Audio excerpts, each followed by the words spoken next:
I never forgave them for what they did to my mama.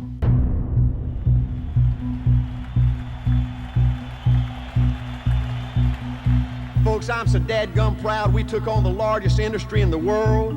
Think about this, folks, 13 short years ago, 85 total people, but we said one day, watch out, big boys, we're gonna be number one. One day, everybody in the largest industry in the world is gonna know and fear A.L. Williams.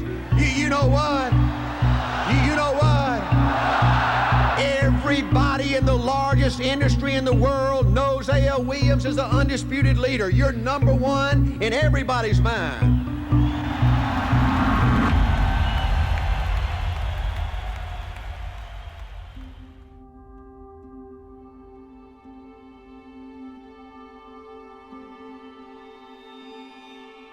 Art Williams had a passion for helping people.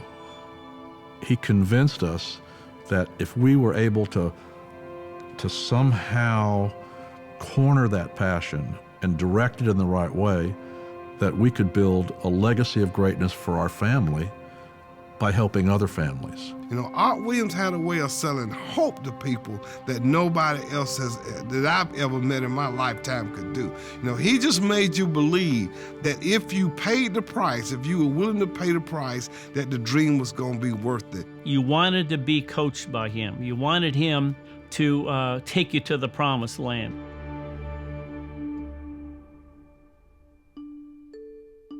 My dad died when I was a junior in college, and he was sold too little of the wrong kind of insurance, and my mother was devastated.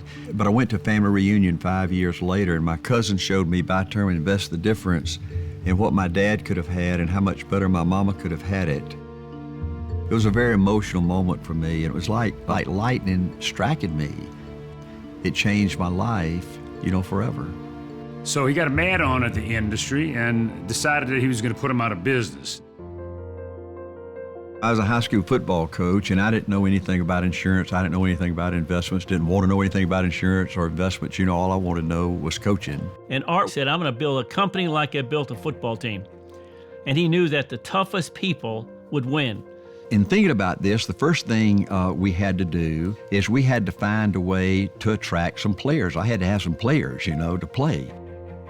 Coaches were respected people in a community, and even though we weren't paid any money, we loved what we did, you know, and we weren't going to go out there and give that up and give up our guaranteed income and go sell something like life insurance. I didn't like sales, you know, and so, you know, I thought about this thing, and I said, you know, the best way to build this company is to create the best part-time opportunity in the world. When I first met Art, you know, he sold me an insurance policy and he sold me a $20 a month mutual fund when I was teaching school and coaching and making $560 a month. Then he tried to recruit me, and I said, look, Art, I'll buy one of these things, but I ain't selling that crap. You know, I ain't gonna sell no dang insurance. What is my family gonna think of me, you know, and my friends will quit talking to me, you know? It was very difficult for me at first to trust Art, because if you've been around the block and life has been rough on you and you've been beat up a few times in corporate America, it's not easy to trust somebody. And at the end of a 2-hour recruiting interview, you know, he looked over the desk after motivating me for a couple of hours, and he pointed at me and he said, Bobby, they got people in this business making $50 and $75 and $100,000 a year. He says, we can do that. 2 months later, I came to work with him full time. From the very beginning, we were trying to right a wrong. We were trying to correct what the whole life industry had done to so many people that were in our family and people that we knew. It was personal. I mean, when Bobby went to Vietnam, we had a $15,000 whole life policy. And when he got back, I found out that we could have gotten $100,000 for less premium. And that really hit home with me. It's like, what if something had happened to him? We had a baby. I remember when I called Art and I said, Art, I got a little challenge here. I said, my wife's pregnant. We don't want her going back to work. I got to make an extra $1,000 a month. You think I can do that? And without any hesitation, he said, Greg, that's going to be easy. I said, what do you mean it's going to be easy? I've only made $1,200 a year for 3 years. Yeah, but he said, how many appointments did you have? What if you just did 4 a month? And that would replace your wife's income, that could change your family's life. I was a division leader and I was working out of the Savannah area. And we went to a house that night, and this big burly guy came to the door and he said, "You know, I think we probably shouldn't have set this appointment because you're the company that lets housewives sell insurance." And I stuck my hand out with a big smile on my face. I said, "Yes, sir, we are. That's exactly who we are, and I'm the housewife you've been hearing about. And you really need to hear our story." I changed his whole life policy to something significantly bigger. When I delivered the policy, he said, "Guess what? I think housewives do a better job than those professionals." Angela, to me, embodied that a wife and a mother had a place in business. And back then, women really didn't have a place in financial services. This was really Art's idea, because he realized when he made a sale, he wanted to sit at the kitchen table with the husband and the wife. He wanted to explain to both of them what he was offering them. There's no way the company could be where it is today without partnership. Partnership is the lifeblood of our business. It's the soul. It's that families get involved as a whole. The thing that we realized is that we needed to be educated. We needed to have the same passion for the business. We needed to understand what our partner was doing that was in the field, recruiting and making sales. We needed to understand how difficult that was. Back when we first got started, it was all about us against them. We had our friends and family and relatives questioning our sanity, and we had the competition anytime we came across them, which was weekly, across the kitchen table, reminding us that we had no business being in this industry because we didn't have the professional training that they had. Everybody was out there trying to put us out of business. I'm serious, put us out of business. We had to fight legislators. We had to fight insurance commissioners. Every article in the newspaper, the insurance industry, the Better Business Bureau, all of them thought we were on the verge of hurting the industry and ruining things. You know, there was always term insurance out there. There were always companies that maybe sold a little term and then sold some mutual funds. But nobody had, in the masses, nobody had come into the industry and screamed at the top of their lungs like we did. That's what turned the industry around. We had insurance companies who would write booklets about how to combat this new renegade company that was out there. And what we were doing was wrong. We were called a lot of names that I won't repeat right here, but it was a dadgum full-time fight, but we loved it. We didn't allow the challenges to get in the way. They became detours, not deterrents.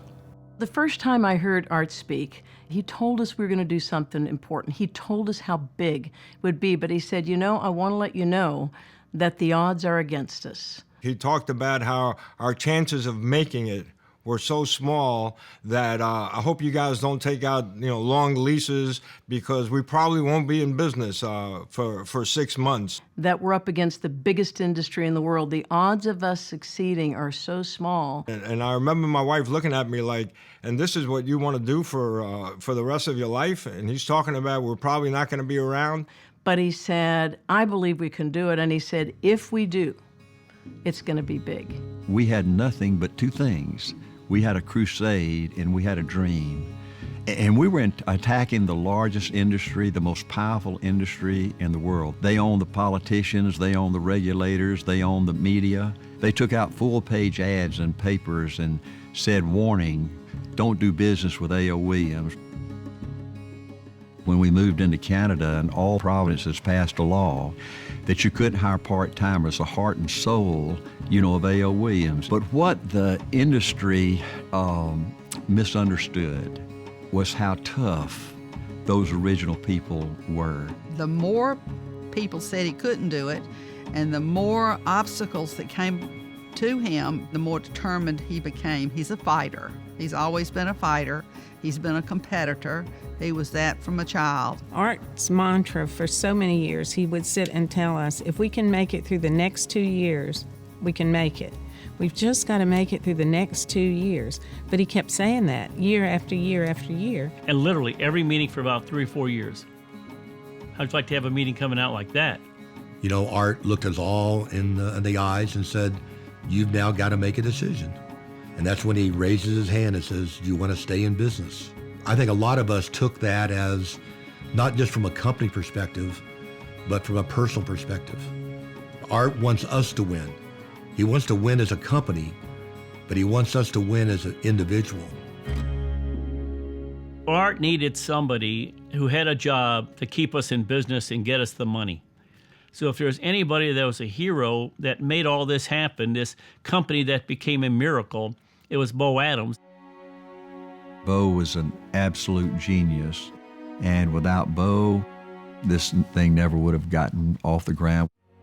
Bo always said, it doesn't cost anything to think big, it costs everything to think small. Art considered Bo the mastermind. When it came to somebody you needed that would do everything necessary to get the job done, there was nobody better than Bo Adams. He was a big guy.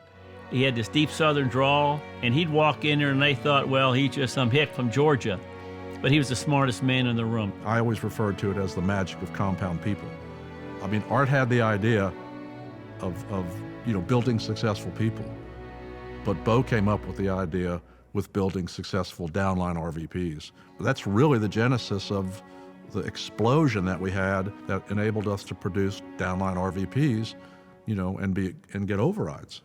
I kept hearing about A.L. Williams was a team, and it was a movement, and this team was going to win a championship. And I heard Art Williams sell the vision of this company, this team being number one. Art always had goals. He always set things and carrots out in front of us to chase. And I don't know how he came up with these things, but when he came up with the whole national championship thing in 1983, that was just, we'd never thought about that before. And we thought, man, if we could sell more insurance than the biggest insurance company in the United States, in the world probably, was Prudential.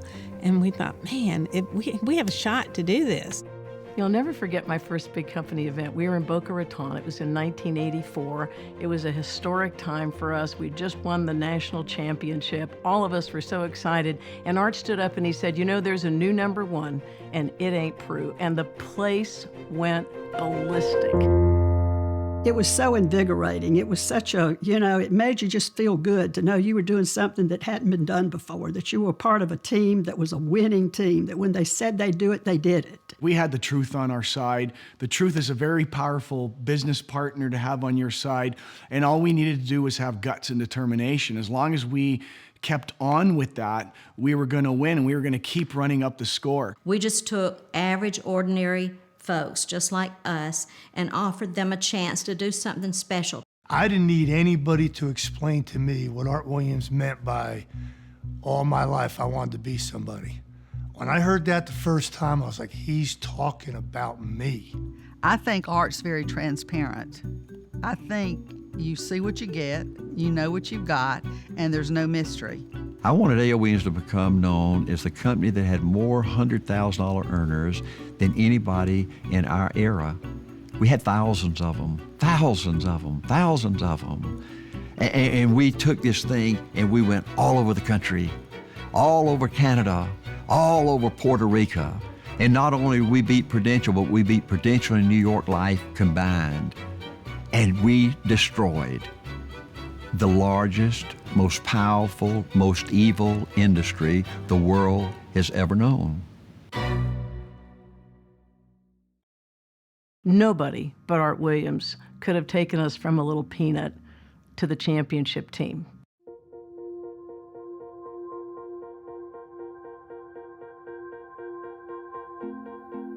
When we made the connection with Sandy Wilde, I think we really saw a mark of permanency in the company, and that we had finally arrived to a point of acceptability. It seems like there were so many new beginnings. In the 90s, when we became part of Citigroup, it really was a new start for us. We had Pete Dawkins at that point when Art stepped aside. Pete and Judy did a good job of sort of stabilizing us and helping, in the partnership era. And then Joe Plumeri came in. Through Joe, we got the OSJ Leadership Program, we got PFSU, we got the F&A. We came from a small, credible company to a very, very large company, a national company, a company that people were very, very familiar with. And it was an exciting happening, and I think that we believed that we were going to get super huge, that we were really part of something very, very big, and it happened. We had the foundation of art created, and everybody knew who Travelers was. We drove down the West Side Highway, and there'd be a big building with the red umbrella.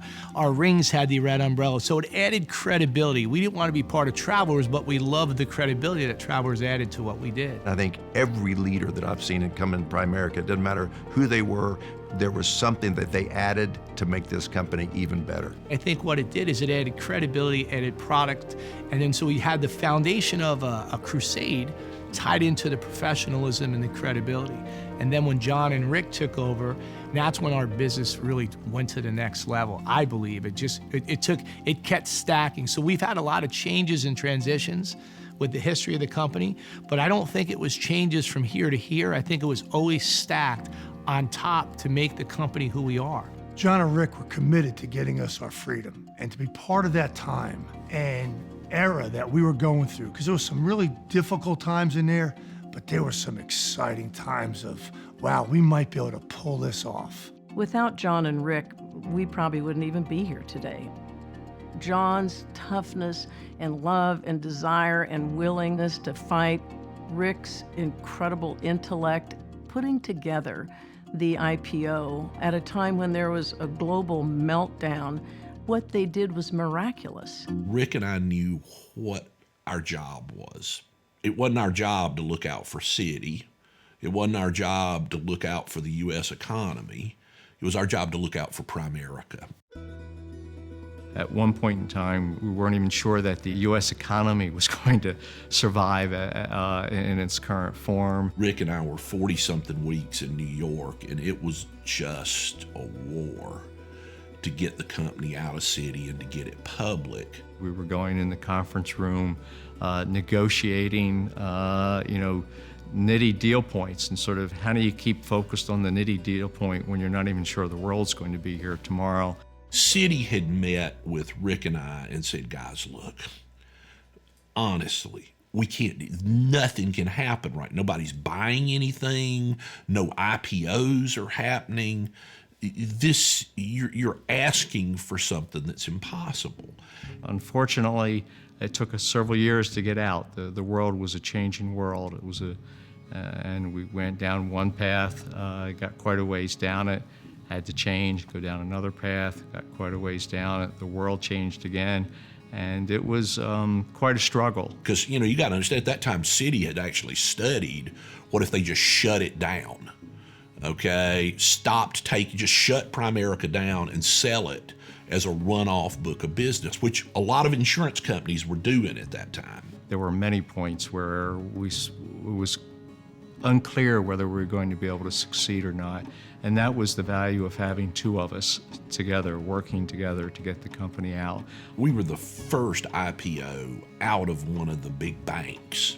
They thought the odds were it was going to fail, that you were not going to sell enough stock to make it happen. And the one thing I was confident of is if you put us in front of people, we were going to sell this thing. At one point, I screamed at an investment banker, put me on the road and this deal is done. They saw the uniqueness that the company had. They saw the uniqueness in the management team, the relationship that John and I had. They understood what we did for families, and that was special. And they understood that we approached those families with a sales force and a distribution system that was unique. That's what they were looking for. They wanted the unique story, and we had a unique story that they could believe in. It was probably about the fourth or fifth day where all of a sudden their tone changed, and they knew, okay, these guys are selling this thing. And so it was great to stun a bunch of people that weren't expecting it to happen. It was one of the most grueling times of my life, but also one of the most fun as you walked out of each meeting with it. Yeah, we got that one. When our company went public and we were all invited to Wall Street, It was such an unbelievable moment. Here's our company banner. All our leaders are up on the balcony, hitting the gavel, and the bell's going off. And we're sitting there going, is this happening? None of us were supposed to be here. This company wasn't supposed to make it.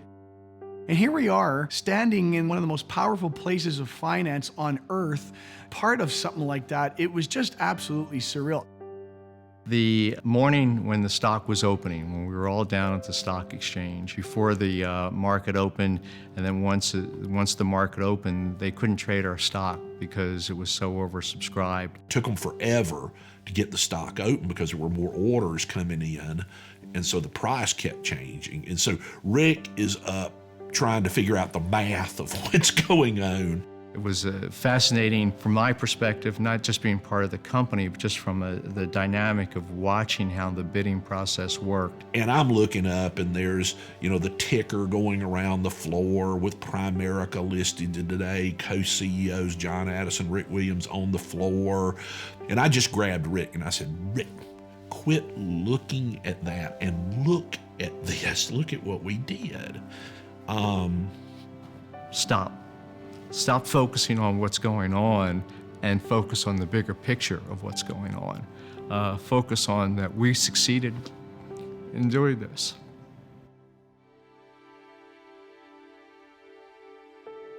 It was one of those moments that, if you're lucky, you get to have once in your life where you took care of everybody and you pulled it off and you won.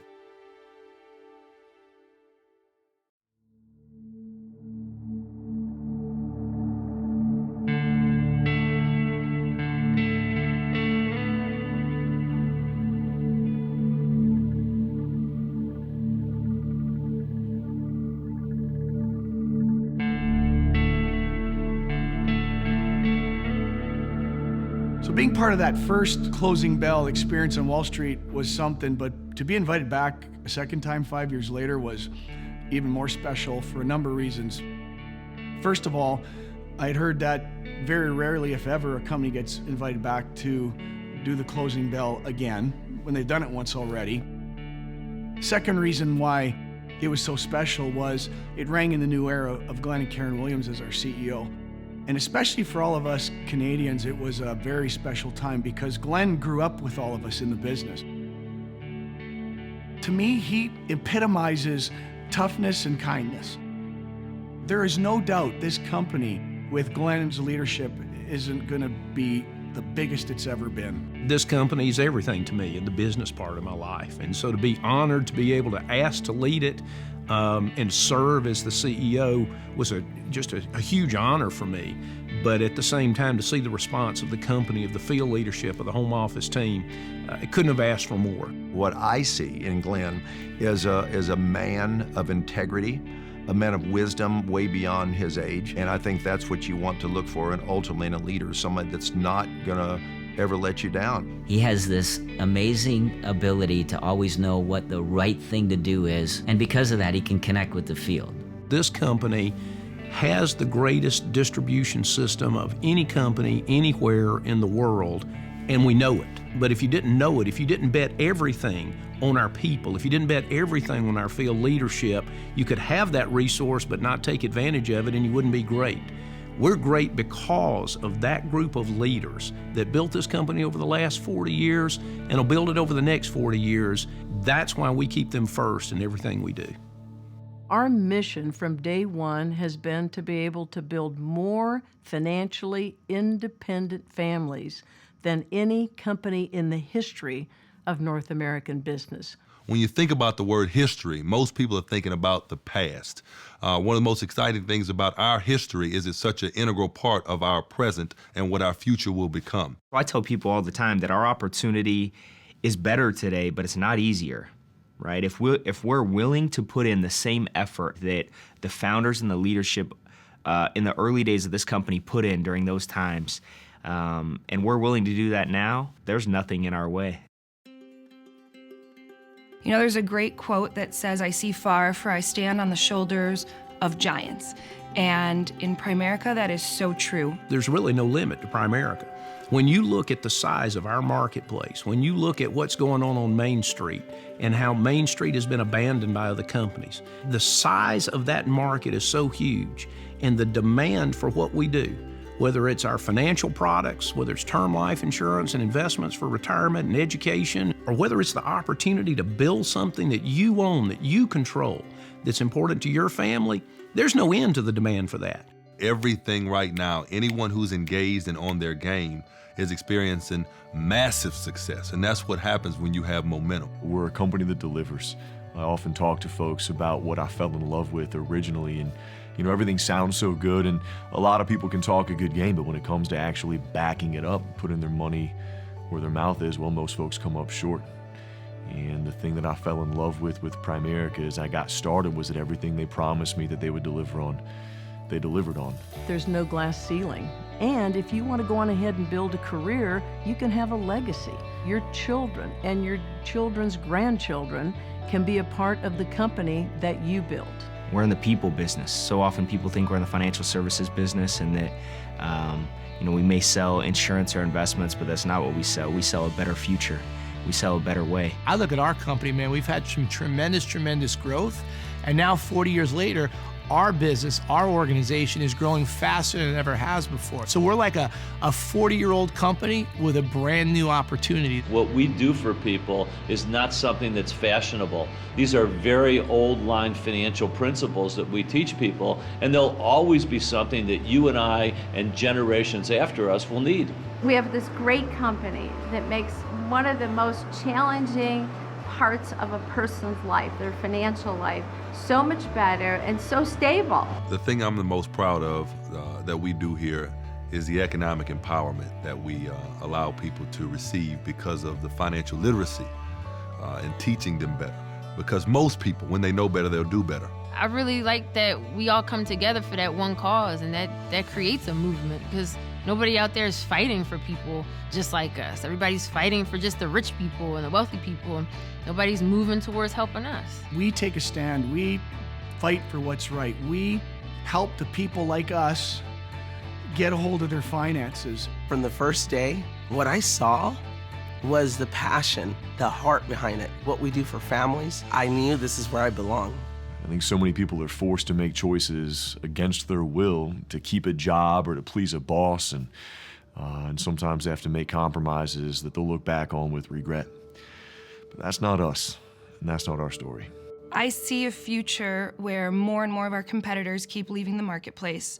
They turn their back on the small client, on the middle market, and I see that as an asset. I see Primerica continuing to absorb those clients, to get bigger and stronger, and to really become not just a household name, but the company of our entire industry. This company is full of before and after success stories. People that come here that are broke, scared, unsure of themselves, never done anything like this before, and this environment makes you the best that you can possibly be if you're willing to let it. I think when we found Primerica, we found a life, right? To know that what we do and the company that we're a part of, it will deliver, that there's not something better out there. There's no searching for the next best thing.